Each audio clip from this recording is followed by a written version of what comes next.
C'est noir ça. Je sais que c'est noir là-bas. Bon, Calme-toi. tu vas me donner une photo de noir.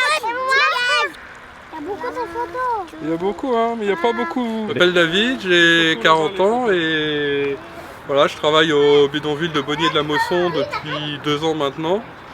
Et je travaille à essayer de reconnecter les habitants avec les services de la mairie pour pouvoir parvenir à, en premier lieu, un nettoiement du lieu, un meilleur accompagnement des personnes, et pour aller vers une résorption du bidonville, que chacun puisse avoir les mêmes droits que partout, la même propreté que partout. Ça va bien. Renvoie, tu vois. Ouais. Ça va bien. On vient voir tous les problèmes là, les journalistes. Et après, la mairie comme ça elle verra et peut-être ils viendront aider. Voilà, donc l'association Boy Don't Clean, elle a essentiellement basé son activité sur le nettoyage et essayer de comprendre pourquoi un bidonville était un endroit sale. Il n'y a aucune raison qu'un bidonville ne soit pas sale. Les gens qui habitent les bidonvilles, qu'ils soient roms, qu'ils soient roumains, qu'ils soient de n'importe où, ne sont pas plus sales que n'importe quel Français. La seule différence qui change entre un bidonville et un centre-ville, c'est la qualité du ramassage qui est fait par le service public. On voit au centre-ville de Montpellier, c'est dégoûtant. Et il y a un service de nettoyage qui permet de garder le centre-ville propre. Au bidonville, il faut que ce soit la même chose. Faire un peu gaffe, parce que du coup il y a des sangliers là.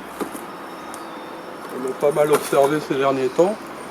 Alors ici on a beaucoup de déchets qui viennent d'une inondation qui a eu lieu il y a quelques années et qui a emporté toute une partie du camp et donc qui a mis des bouts de caravane, des bouts de. Voilà, des tas de déchets. Et aujourd'hui pour se débarrasser de ces déchets, ils ne peuvent pas rentrer dans des bacs de collecte.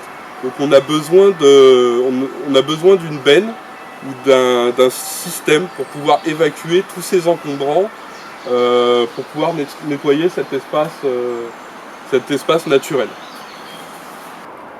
Alors là on se retrouve au pied du mur qui a été construit récemment et qui pour moi constitue un véritable piège parce qu'en cas d'inondation, les familles qui se retrouvent par ici avec l'eau qui monte vont devoir s'enfuir par ici sur un talus qui devient extrêmement mou, extrêmement boueux.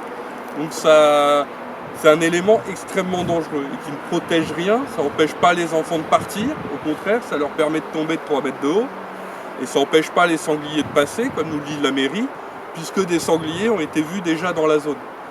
Donc ce mur pour moi il doit être détruit très rapidement parce qu'il constitue un véritable danger pour une centaine d'habitants qui auraient besoin de fuir un incendie ou une inondation.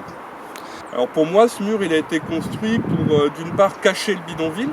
C'est vrai que quand on est dans le parc du château de Bonnier de la Mosson, on ne voit plus le bidonville. Donc ça peut être un argument. L'autre argument, ça pourrait être éviter que le bidonville ne s'étende. Mais d'une part, il ne s'étend pas depuis des années.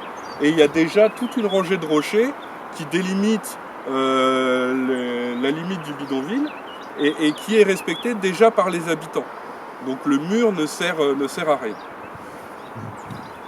Et là, ils sont revenus le réinstaller au milieu du camp pour surélever l'installation et puis permettre de dispatcher l'électricité de manière à peu près sûre. Là, c'est sûr, là. C'est plus sûr qu'avant. Oui. Avant, c'était pareil, mais par terre. Alors, une question qu'on peut se poser, c'est pourquoi les habitants ne nettoient pas eux-mêmes ? Et bien, tout simplement parce que c'est dangereux. C'est sale, c'est dangereux, on peut se blesser, on peut avoir des maladies. Et quand on est un bon père de famille, qu'on a 5 enfants et qu'on doit travailler pour les nourrir, c'est compliqué de prendre des risques inconsidérés pour faire un travail qui devrait être assuré, qui d'habitude est assuré par le service public.